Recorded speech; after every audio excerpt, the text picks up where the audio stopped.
فعل ماضی ہے اور فاعل اس کا کیا ہے؟ انا، ٹھیک ہے نا. اور بعدہ کیا بتا رہے ہیں؟ بعدہ ظرف ہے، بعدہ ظرف ہے اور مضاف ہے، مخصوص مضاف ہے نا. نومی پھر مضاف الیہ بھی ہے اور نومی پھر دوبارہ مضاف بھی بن رہا ہے، اور اس کے بعد کا ہے. تو اس میں دیکھیے، میں تمہارے سونے کے بعد سویا، تو یہ وقت کا تعین کر رہا ہے کس وقت سویا میں؟ تمہارے سونے کے بعد. اسی طریقے سے نمتو تحت شجرت، ٹھیک ہے. اب اس میں تحت پھر وہ مخصوص مضاف بن کے آ کے بتا رہا ہے، یہ ظرف مکان ہے کہ کہاں سویا، میں کہاں سویا؟ درخت کے نیچے سویا، ٹھیک ہے. تو یہ دونوں مفعول فیہ ہوئے. اس کے بعد پھر یہ آیت ہے قرآن پاک سے، سورہ مریم سے، کلما دخل علیہا زکریا المحراب وجد عندہا رزقا. ہو سکتا ہے شاید یہ سورہ آل عمران کی ہے. تو خیر، کلما جب کبھی بھی، اچھا کلما بھی ظرف ہے، ٹھیک ہے، کلما بھی ظرف ہے، اور جب کبھی. اور دخلا فعل ماضی، اس میں ہوا کی ضمیر مستتر ہے، ٹھیک ہے. اس کا فاعل کون ہے؟ زکریا. اور زکریا کیونکہ وہ ہے مبنی اسم ہے، نان فلیکسیبل ہے، ٹھیک ہے نا. تو یہ اسی طریقے سے مرفوع بھی نظر آتا ہے. تو کون داخل ہوا؟ زکریا. تو فاعل زکریا، اور جب کبھی بھی زکریا علیہ السلام ان کے حجرے میں، مریم علیہ السلام کے حجرے میں جاتے، محراب میں جاتے، ان کے حجرے میں جاتے، پھر کیا ہوتا؟ وجدہ اندہا رزقن، پاتے، وجدہ وہ پاتے، ٹھیک ہے، وجدہ وہ پاتے، کیا پاتے؟ اندہا ان کے پاس رزقن. اب یہ رزقن جو ہے، دیکھیے میں ایک منٹ میں مارکر لے لوں، دیکھیں علیہا جو ہے متعلق بالفعل ہے، ٹھیک ہے. اور کہاں داخل ہوئے؟ وہ کہاں داخل ہوئے؟ ایک منٹ، متعلق بالفعل کو ہم نیلے رنگ میں کرتے ہیں. علیہا جو ہے وہ متعلق بالفعل ہے، دخلا فعل ہے، اور زکریا فاعل. اور کہاں داخل ہوئے؟ دخلا اگر ہم فعل دیکھیں تو داخل ہونے کا عمل کہاں ہوا؟ محراب میں ہوا، ٹھیک ہے نا. تو یہاں پہ اب یہ اسم ہے، یہ ظرف نہیں، ظرف جو ہے مفعول فیہ بن کے نہیں آ رہا، بلکہ یہ ایک اسم ہے. کہاں داخل ہوئے؟ وہ محراب میں داخل ہوئے.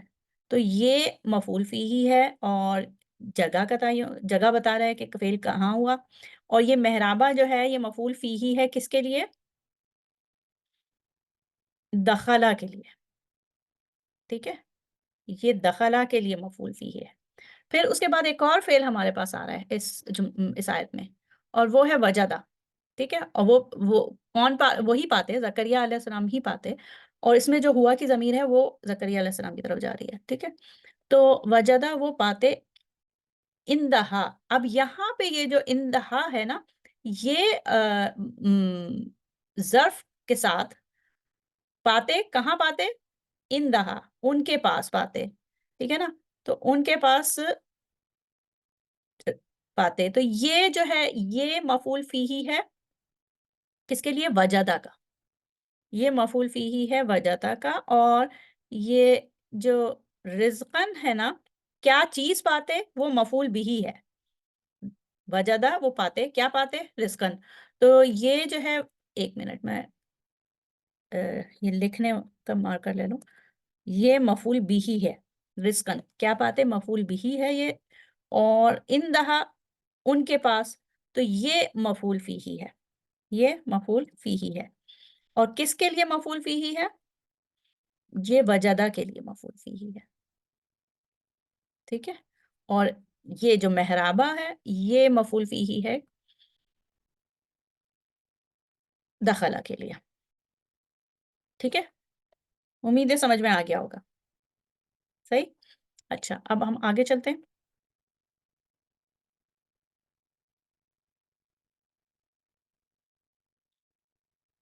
اچھا جی، اور یہ مثالیں ہیں،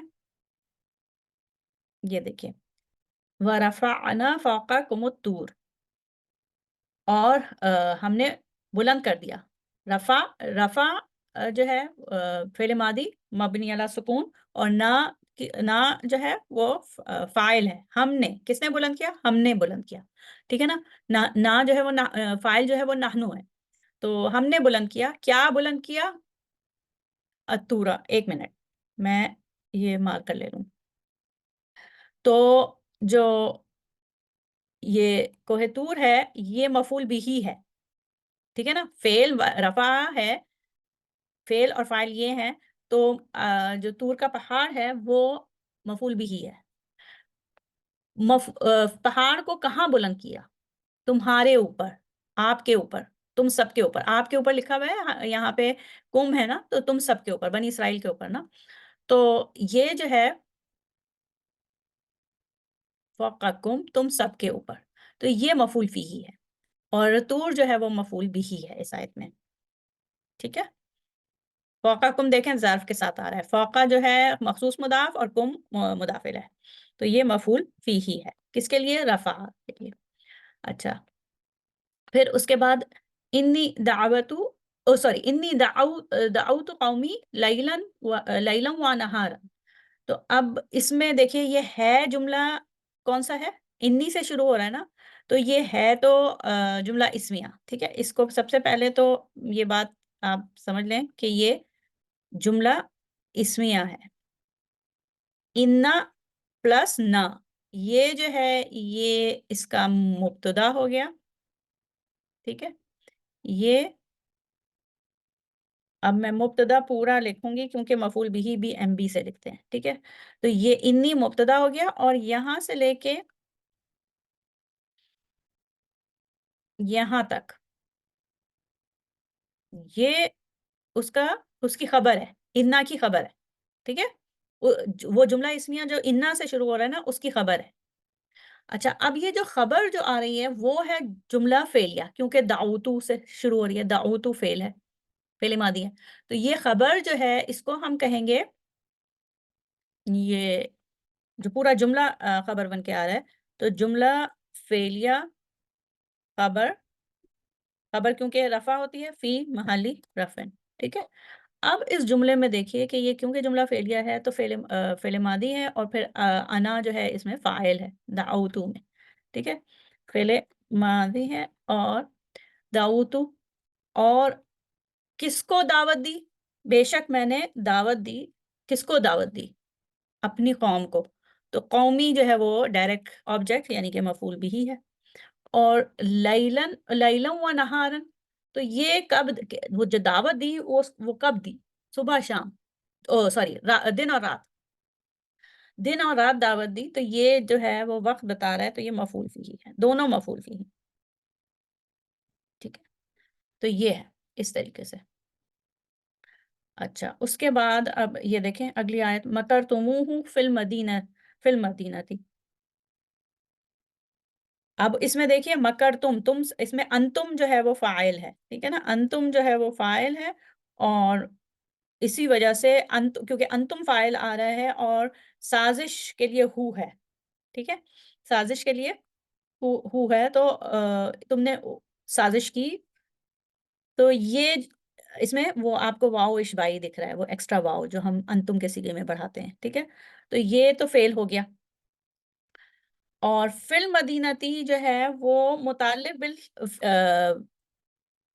بال فعل ہے، لیکن یہ کیا بتا رہے ہیں؟ کہاں پہ سازش ہوئی؟ تم سب نے کہاں پہ سازش کی؟ تو یہ مفعول متعلق سوری مفعول فی ہی ہے، اور غیر صریح ہے. کیوں؟ کیونکہ فی کے ساتھ آ رہا ہے. ٹھیک ہے. تو یہ مفعول فی ہی ہے. اچھا جی، آگے چلتے ہیں. کوئی سوال ہو تو لائیو سیشن میں پوچھ لیجیے گا. اچھا، یہاں پہ یہ ختم ہو گیا، اور ہم آگے اب اپنے آج کے دوسرے ٹاپک پہ، یعنی کہ مفعول لہو اور مفعول لاجلہ.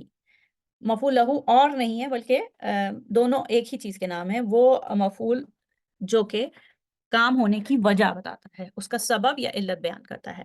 تو وہ لفظ یا کوئی جملہ، یہاں پہ اس میں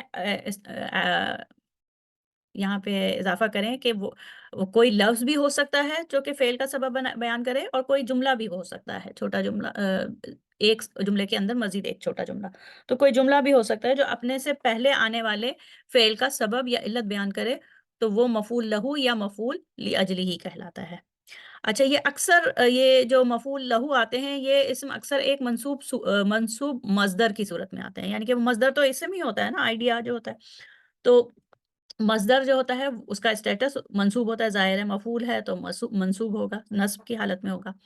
البتہ کبھی یہ مصدر حرف جر کے ساتھ مجرور حالت میں بھی آتے ہیں، مفعول لہو بن کے آتے ہیں، ٹھیک ہے؟ تو یہ دونوں طریقے سے آ سکتے ہیں، ایک منصوب اسم کی طریقے سے بھی کے فارم میں بھی آ سکتے ہیں، اور حرف جر کے ساتھ بھی۔ جب یہ حرف جر کے ساتھ آتے ہیں تو غیر صریح کہلاتے ہیں، غیر صریح، اور جب منصوب مصدر کے حالت میں آتے ہیں تو صریح کہلائیں گے، ٹھیک ہے؟ اچھا، یہ اجلی ہی کو من اجلی ہی یا بی سببی ہی، یہ سمجھ لیں کہ اس وجہ سے، کیونکہ، ٹھیک ہے؟ تو یہ اس طریقے سے اس کے دوسرے نام بھی ہو سکتے ہیں۔ پھر اب یہ دیکھیں، اس کی مثال دیکھیں، لم لم اخرج، اب لم وہی حرف جازمہ ہے، ٹھیک ہے، حرف جازمۃ المضارع ہے، تو اخرج نہیں نکلا۔ اب لم جو ہوتا ہے وہ جازمہ بھی ہوتا ہے، اس کے علاوہ وہ کیا ہوتا ہے، حرف جازمہ، اور وہ حرف جزمن بھی ہے اور قلبن بھی ہے۔ قلبن کیا مطلب کہ یہ جو مضارع، فعل مضارع سے پہلے آ رہا ہے تو اس کو فعل مضارع کے معنی کو ماضی میں لے جاتا ہے، پاسٹ ٹینس میں لے جاتا ہے، تو پلٹ دیتا ہے اس کے معنوں کو، تو اور نفی بھی پیدا کرتا ہے، معنوں میں نگیشن بھی پیدا کرتا ہے، تو حرف نفی اور جزمن و قلبن، تو اس کے معنی کو جو ہے وہ فعل مضارع سے ماضی میں بھی لے جاتا ہے، اور اس میں نفی کا معنی بھی پیدا کرتا ہے، اور اعرابی طور پر اس کو مجزوم کر دیتا ہے فعل مضارع کو، ٹھیک ہے؟ تو لم اخرج، اخرجو جو ہے وہ حمزہ کے ساتھ شروع ہو رہا ہے، تو انا کی اس میں انا جو ہے مستتر ہے، میں نہیں نکلا، ٹھیک ہے؟ میں نہیں نکلا کس وجہ سے؟ خوفن، خوف سے نہیں نکلا، میں خوف سے نہیں نکلا، اور کس چیز کے خوف سے؟ بارش کے خوف سے، میں بارش کے خوف سے نہیں نکلا، ٹھیک ہے نا؟ تو خوفن اور من المطری جو ہے وہ دونوں ہی مفعول لہو ہیں، ایک صریح ہے، خوفن جو ہے وہ صریح ہے، اور من المطری غیر صریح، ٹھیک ہے؟ اسی طریقے سے حضرتو، میں حاضر ہوا، میں حاضر ہوا، یہ فعل ماضی ہے، میں حاضر ہوا، حبن للنحوی، کس کی محبت میں؟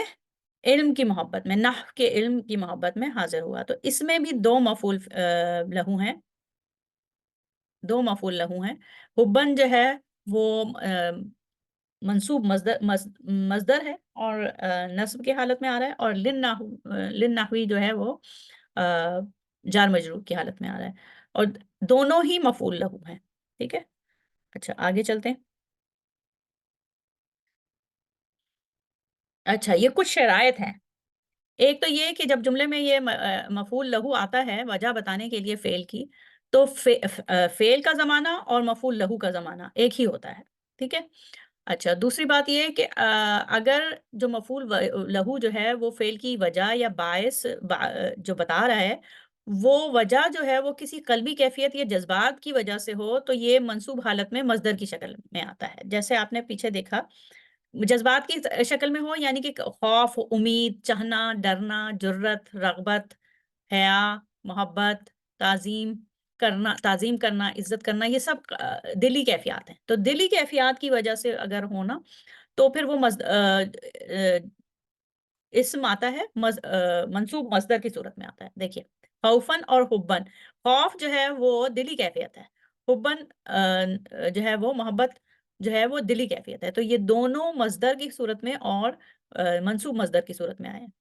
اب آگے دوسرا اس کا پڑھتے ہیں، اگر وہ وجہ جو بیان ہو رہی ہے، ٹھیک ہے، وہ وجہ جو بیان ہو رہی ہے، یعنی کہ وہ جو فعل کی وجہ بتا رہے ہیں، وہ وجہ جو ہے وہ دلی کیفیت یا باطنی کیفیت یا جذبات کی وجہ سے نہ ہو، ٹھیک ہے، وہ جذبات کی وجہ سے نہ ہو تو پھر اس کو پھر مصدر کو نصب دینا جائز نہیں ہے، بلکہ اس مصدر کو کسی ایسے حرف جر کے ساتھ مجرور کرنا واجب ہے جو تعلیل یعنی کہ سبب کے معنی دیتا ہو۔ تعلیل کسی چیز کی وجہ بیان کرنے کے لیے جو حرف جر استعمال ہوتے ہیں نا، وہ لی، من اور فی، ٹھیک ہے، لی، من اور فی، اور یہ لی، من اور فی اپنے جو بنیادی معنی ہیں نا ان کے علاوہ سبب یا علت کا، کاز اینڈ افیکٹ کو بھی ظاہر کرتے ہیں، ٹھیک ہے۔ تو لی، جیسے لی تو ہم کہتے ہیں نا، اگر لی کا جو حرف جر ہے، حرف جر کے معنوں میں جب آتا ہے تو لی کے لیے آتا ہے، من سے آتا ہے، فی کسی چیز کے اندر، لیکن یہ کسی چیز کی علت یا سبب یا کاز بتانے کے لیے بھی آتے ہیں، ٹھیک ہے۔ تو یہ کب استعمال ہوتے ہیں؟ جب وہ جو وجہ ہے وہ دلی کیفیت کی وجہ سے نہ ہو یا جذبات کی وجہ سے نہ ہو، بلکہ کوئی ٹھوس، دیکھنے والی، چھونے والی چیز ہو، جیسے کہ یہ بارش، ٹھیک ہے۔ تو بارش کی وجہ سے نہیں نکلا، تو یہ جو بارش ہے اس سے پہلے من آیا، من المطری۔ اسی طریقے سے نحو کا علم جو ہے وہ ایک چیز ہے، ٹھیک ہے، وہ دلی کیفیت نہیں ہے، ٹھیک ہے، نحو کا علم ایک چیز ہے، دلی کیفیت نہیں ہے۔ تو نحو کے علم کی محبت میں آیا، تو نحو کے لیے لن نحوی آیا، ٹھیک ہے، لن نحوی، تو اس طریقے سے۔ اچھا، البتہ جب مفعول لہو مصدر تو آ رہا ہو لیکن وہ مضاف بھی بن رہا ہو، مصدر کی شکل میں مضاف بن رہا ہو، تو وہ پھر منصوب بھی ہو سکتا ہے اور حرف جر کے ساتھ مجرور بھی ہو سکتا ہے۔ پھر یعنی کہ اگر وہ مفعول لہو جو ہے وہ مصدر بن رہا ہو اور وہ مضاف بھی بن رہا ہو، تو پھر اس کے لیے وہ یہ شرائط نہیں رہتی، ٹھیک ہے۔ اب یہ دیکھیے، تو میں آیا، کس لیے آیا؟ پڑھنے، دراستی ہے مصدر، لیکن پڑھنے کے لیے آیا۔ اب اس میں کوئی جذبات نہیں ہے، پڑھنے کا عمل ہے، ٹھیک ہے، پڑھنے کے لیے آیا تو اس کے لیے لی حرف جر کے ساتھ آیا ہے، ٹھیک ہے۔ پھر اس طرح تو میں نے آرام کیا، ٹھیک ہے، اس طرح تو میں نے آرام کیا، کس لیے آرام کیا؟ طلب، مجھے طلب تھی، کس چیز کی طلب تھی؟ اب یہ جو طلب جو ہے وہ دلی کیفیت ہے نا، دل میں خواہش تھی یا دل میں آرام کی کرنے کی خواہش تھی، تو میں نے آرام کیا کیونکہ مجھے طلب تھی، کس چیز کے لیے؟ سکون حاصل کرنے کے لیے، للراحتی، راحت جو ہے وہ سکون حاصل کرنا وہ نہیں ہے اس میں، اس وجہ سے ایکسکیوز می، اس وجہ سے یہ حرف جر کے ساتھ، لی کے ساتھ آ رہا ہے۔ اب اس کے بعد دیکھیں اگلی مثال، ترکل منکرہ، ترکا، اس میں ہوا کی ضمیر مستتر ہے، فعل ماضی ہے، ٹھیک ہے، اس نے چھوڑ دیا، کیا چھوڑ دیا؟ منکر، برائی چھوڑ دی، ٹھیک ہے، برائی چھوڑ دی۔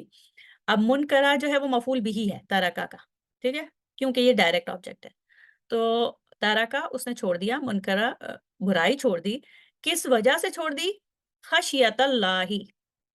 اب خشیتہ جو ہے خوف ہے، ٹھیک ہے نا، خوف ہے، مصدر ہے، اور لیکن یہ دلی کیفیت ہے، تو دلی کیفیت جو ہے وہ اسی طریقے سے آ جائے گی، اس کو حرف جر کی ضرورت ہے ہی نہیں، ٹھیک ہے نا، تو خشیت اللہ ہی، خشی اور اس کے بعد یہ دیکھیں یہ خشیتہ مضاف بھی ہے اور اللہ ہی اس میں جلالہ مضاف الیہ ہے، اللہ کے ڈر سے برائی چھوڑی، تو یہ جو ہے کیونکہ یہ مضاف الیہ بن رہا ہے، یہ مصدر جو مفعول لہو بن کے آ رہا ہے وہ مضاف کی صورت میں آ رہا ہے، تو یہ الگ سے بھی آ سکتا ہے، خشیت اللہ ہی بھی آ سکتا ہے، اور لی خشیت اللہ ہی بھی آ سکتا ہے، یا من خشیت اللہ ہی بھی آ سکتا ہے، ٹھیک ہے، اس کے ترجمہ ویسے ہی ہوگا، ترک المنکرہ لی خشیت اللہ، اور ترک المنکرہ من خشیت اللہ، تو ترجمہ ویسے ہی ہوگا، البتہ یہ مختلف صورتیں ہیں جس طریقے سے آ سکتا ہے، کبھی حرف جر کے ساتھ بھی آ سکتا ہے اور منصوب مصدر کے ساتھ بھی آ سکتا ہے، ٹھیک ہے۔ اب آگے چلتے ہیں، اس کو مزید مثالوں سے دیکھتے ہیں۔ اچھا، اب ہم وہی چیز مثال یہ دیکھیں کہ سب سے پہلے دیکھیں یہ شروع کیسے ہو رہا ہے جملہ، مسلو سے شروع ہو رہا ہے، ٹھیک ہے نا, اسم سے شروع ہو رہا ہے تو یہ جملہ اسمیہ ہے, یہ جملہ اسمیہ ہے. اور جملہ اسمیہ, اور اس کے بعد یہ دیکھیں کہ یہ مسلوق لائٹ بھی ہے, ہلکا بھی ہے, اور ال کے بغیر ہے, تو اس کا مطلب یہ مضاف بھی بن رہا ہے. تو جملہ اسمیہ ہوا, اور یہ مضاف بن رہا ہے, مبتدا و ہوا مضاف, اور الذین جو ہے, ایک منٹ میں, یہ دیکھیے, یہ مسلو جو ہے مبتدا ہوا, ٹھیک ہے, اور اس کے علاوہ یہ کیا ہوا کہ یہ مضاف بھی ہوا, اور الذین مضاف الیہ, مثل الذین, ان لوگوں کی مثال, مثال ان لوگوں کی, ٹھیک ہے. تو یہ پھر مبتدا جو ہے وہ پورا مثل الذین پورا مبتدا بنے گا, ٹھیک ہے, اور الذین جو ہے وہ مضاف الیہ, ٹھیک ہے. مثال ان لوگوں کی, اب کن لوگوں کی, یہ تو آ گیا کہ الذین جو ہے وہ اسم موصول, وہ لوگ جو, اب وہ لوگ کون ہیں, وہ لوگ جو خرچ کرتے ہیں, ینفقون خرچ کرتے ہیں, اموالہم اپنے مال, اموال مال کی جمع ہے, تو جو اپنے مال خرچ کرتے ہیں, تو خرچ کرنے کا مفعول بھی کیا ہوا, ڈائریکٹ آبجیکٹ مال, اپنے مال, ٹھیک ہے, اپنے مال خرچ کرتے ہیں, کس لیے خرچ کرتے ہیں, ابتغاء حاصل کرنے کے لیے, ٹھیک ہے, ابتغاء حاصل کرنے کے لیے, کیا حاصل کرنے کے لیے, ابتغاء مرداتی, رضا حاصل کرنے کے لیے, اور رضا کس کی, اللہ تعالیٰ کی. تو یہ ابتغاء مردات اللہ, یہ پورا چین ہے, پوری یہ لڑی مضاف الیہ کی وہ چل رہی ہے. اور ابتغاء کیا ہے, حاصل کرنا, دلی طور پہ کسی کی خوشنودی حاصل کرنا, ٹھیک ہے نا, تو دلی وہ ہے, کیفیت ہے, تو یہ منصوب اسم کی طرح آ رہا ہے. اچھا, یہ منصوب اسم ہے, ابتغاء منصوب مصدر ہے. اس کے علاوہ دیکھیں یہ ہلکا بھی ہے, ہلکا بھی ہے, اور ال کے بغیر ہے, تو یہ مضاف بھی بن رہا ہے, ٹھیک ہے. یہ یہاں سے یہاں تک جو ہے یہ پورا لڑی چل رہی ہے, اور یہ جو لفظ ہے ابتغاء مصدر, یہ مضاف بھی بن رہا ہے. تو جب مفعول لہو مطلب کیفیت بتا رہا ہے, دلی کیفیت بتا رہا ہے کہ خوشنودی حاصل کرنے کے لیے, اور وجہ بتا رہا ہے کہ کیوں وہ خرچ کرتے ہیں اموال, تو یہ مفعول لہو ہے, اور مفعول لہو ہے, اور یہ کیا کہتے ہیں, یہ منصوب اسم کے طور پہ آ رہا ہے. تو اس کے کیونکہ یہ مضاف بن رہا ہے, ٹھیک ہے, مضاف بن رہا ہے, اور مرداتی مضاف الیہ ہے, اور پھر مرداتی دوبارہ مضاف بن رہا ہے, اور اللہ ہی اس میں جلالہ مضاف الیہ ہے. تو کیونکہ یہ مضاف بن رہا ہے, تو یہ اس کے لیے یہ ہر طرح سے آ سکتا ہے. اس میں اب وہ جب مضاف بن کے آ رہا ہوتا ہے مفعول لہو, تو پھر کوئی اس میں اتنا مزید اس میں جانے کی ضرورت نہیں ہوتی ہے کہ اس کو لی کے ساتھ آنا ضروری ہے, لی من یا فی کے ساتھ آنا ضروری ہے, ٹھیک ہے. تو اس جملے میں کیا ہوا کہ یہ جملہ اسمیہ ہے, ایک منٹ میں اس کو یہاں سے مٹاؤں ذرا, یہ ہاں, یہ جملہ اسمیہ ہے, کیونکہ یہ اسم سے شروع ہو رہا ہے. لیکن جملہ اسمیہ میں جو مبتدا بن گیا مثل الذین, مثال ان لوگوں کی. اب کن لوگوں کی مثال, تو وہ جو کن لوگوں کی مثال بیان کرنے کے لیے جو پورا یہ آ رہا ہے نا, یہ جملہ فعلیہ ہے جو ینفقون سے شروع ہو رہا ہے, اور یہ صلہ ہے الذین کا. الذین کے لیے, الذین کو مزید ڈسکرائب کر رہا ہے, تو یہ الذین کا صلہ ہے. اب یہ جملہ فعلیہ ہے, اس میں فعل کیا ہے, ینفقو, ینفقون, اور واو جو ہے وہ ہمیں بتا رہا ہے کہ اس میں فاعل ہم ہے. اموالہم جو ہے وہ اس کا مفعول بھی ہے, ڈائریکٹ آبجیکٹ ہے, کیا خرچ کرتے ہیں, ٹھیک ہے. اچھا, تو اس میں یہ دیکھ لیا کہ یہ مفعول بھی ہو گیا, اور ابتغاء جو ہے, ابتغاء مرضات اللہ پورا مفعول لہو ہے, ٹھیک ہے, مفعول لہو ہے. اچھا, اس کے بعد آپ نیچے اگلی, اچھا یہ پورا جملہ, ابھی جملہ پورا ختم نہیں ہوا, ابھی تو صرف یہ ہوا کہ بیان ہوا ہے کہ اور ان کی مثال جو اپنے مال اللہ کی رضا حاصل کرنے کے لیے خرچ کرتے ہیں, کیا ہے, ان کی مثال کیسی ہے. تو مزید آگے جو ہے وہ جو اس کی خبر آئے گی, مثل الذین جو مبتدا تھا اس کی ایک خبر آئے گی کہ وہ ان کی مثال کیا ہے, کیسی ہے. تو وہ خبر وہ جو ہے وہ اگلی آیت میں آتی ہے. اچھا, جملہ یہ پورا جملہ نہیں ہے, یہاں پہ جملہ اسمیہ جو مسلو سے شروع ہوا تھا نا, وہ پورا جملہ نہیں ہے. یہ والا جو جملہ فعلیہ ہے یہ الذین کو ڈسکرائب کر رہا ہے, ٹھیک ہے. اچھا, اب آگے چلتے ہیں. یہاں پہ بس آپ یہ دیکھیں کہ جو ہمارا جیسے ٹاپک ہے وہ یہ کہ ابتغاء جو ہے وہ بتا رہا ہے وجہ خرچ کرنے کی، کہ خوشنودی حاصل کرنے کے لیے خرچ کرتے ہیں. تو ابتغاء جو ہے وہ مصدر ہے اور منصوب اسم کی طور پہ آ رہا ہے اور مضاف بھی بن رہا ہے. ٹھیک ہے. اچھا اب آگے چلتے ہیں. وَلَا تَقْتُلُوا أَوْلَادَكُمْ خَشْيَةَ إِمْلَاقٍ. اب دیکھیں اس میں بھی کیا ہے کہ خشیتہ جو ہے وہ ہے تو دلی کیفیت، اور اس لیے جو ہے وہ منصوب اسم کے طور پہ آ رہا ہے، اور اس کے علاوہ یہ وہ بھی ہے، کیا ہے، مضاف بھی بن رہا ہے. تو لی خشیتی املاقن بھی ہو سکتا ہے. تو اس تینوں طریقے سے آ سکتا ہے نا. تو یہ یہاں پہ یعنی کہ منصوب اسم کے طور پہ بھی آ سکتا ہے کیونکہ یہ مضاف بن رہا ہے. ٹھیک. اچھا اس میں تقتلو جو ہے وہ فعل ہے، اور وہ فعل امر ہے، فعل ناہی ہے لا تقتلو، اور اولادکم اپنی اولاد کو نہیں تو یہ اولادکم جو ہے وہ مفعول بھی ہے، ڈائریکٹ آبجیکٹ کے نہیں اولاد کو قتل کرو. خشیتہ جو ہے، خشیتہ وہی اس کی وجہ ہے، مفعول لہو، وہو مضاف، اور مضاف بھی ہے یہ، اور پھر املاقن مضاف ہے. ٹھیک ہے. تو اس طریقے سے ہے. اچھا پھر اس کے بعد ہے یجعلون وہ دے لیتے ہیں انگلیاں، اصابعہم انگلیاں دے لیتے ہیں، فی آذانہم اپنے کانوں میں. ٹھیک ہے. من الصواعق حذر الموت، بجلی کی کڑک کی وجہ سے، من الصواعق بجلی کی کڑک کی وجہ سے، اور موت کے خوف کی وجہ سے. تو یہ جو یجعلون تو فعل ہو گیا اور ہم فاعل ہو گیا. اصابعہم جو ہے وہ مفعول بھی ہوا، اصابعہم مفعول بھی ہوا، جیسے یہاں پہ اولادکم مفعول بھی ہے، اور فی آذانہم جو ہے وہ انگلیاں جو دیتے ہیں وہ کہاں، کانوں میں دیتے ہیں، تو وہ ویئر بتا رہا ہے نا کہاں، تو وہ مفعول فیہ ہے. فی آذانہم مفعول فیہ ہے. اور من الصواعق حذر الموت، یہ بجلی کی کڑک کی وجہ سے اور موت کے خوف کی وجہ سے، یہ دونوں جو ہیں یہ مفعول لہو ہیں.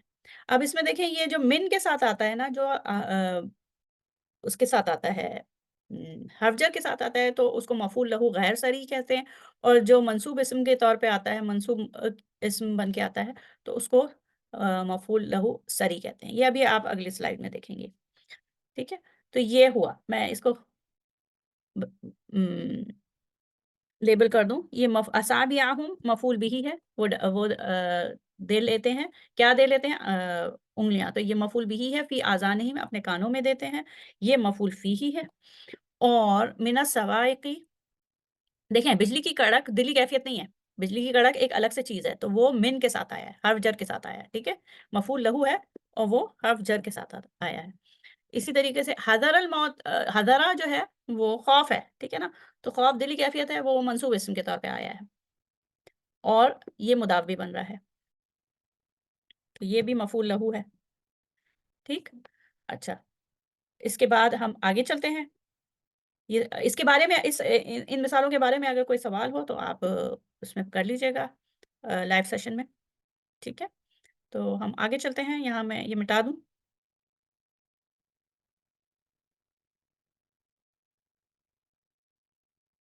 میں کیا ہے، یہ وہی بات ہے، صریح اور غیر صریح آپ مفعول بھی میں بھی دیکھ لیتی ہیں اور مفعول فیہ میں بھی دیکھتے ہیں.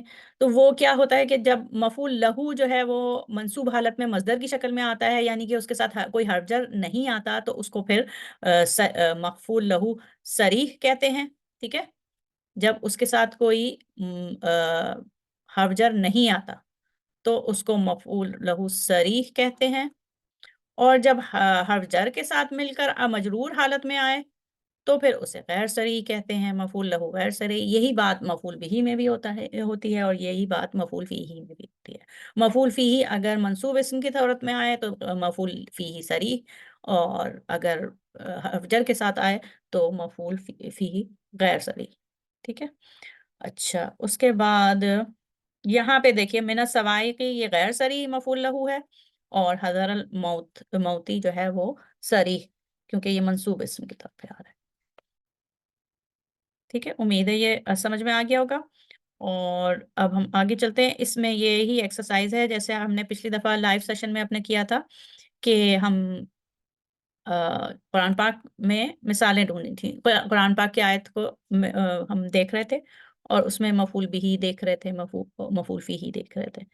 تو اسی طریقے سے آپ نے یہی کرنا ہے کہ مختلف صورتوں میں تلاش کریں، کہیں مفعول لہو یا مفعول اجلی ہی ملتا ہے، مفعول فی ہی ملتا ہے، تو وہ تلاش کریں۔ ٹھیک ہے، تو یہ ہے مشق اس سبق کی۔ یہاں پہ سبق کا اختتام ہوتا ہے، دعا کر لیتے ہیں۔ سبحانک اللہم و بحمدک نشہد ان لا الہ الا انت نستغفرک و نتوب الیک۔ السلام علیکم ورحمۃ اللہ وبرکاتہ۔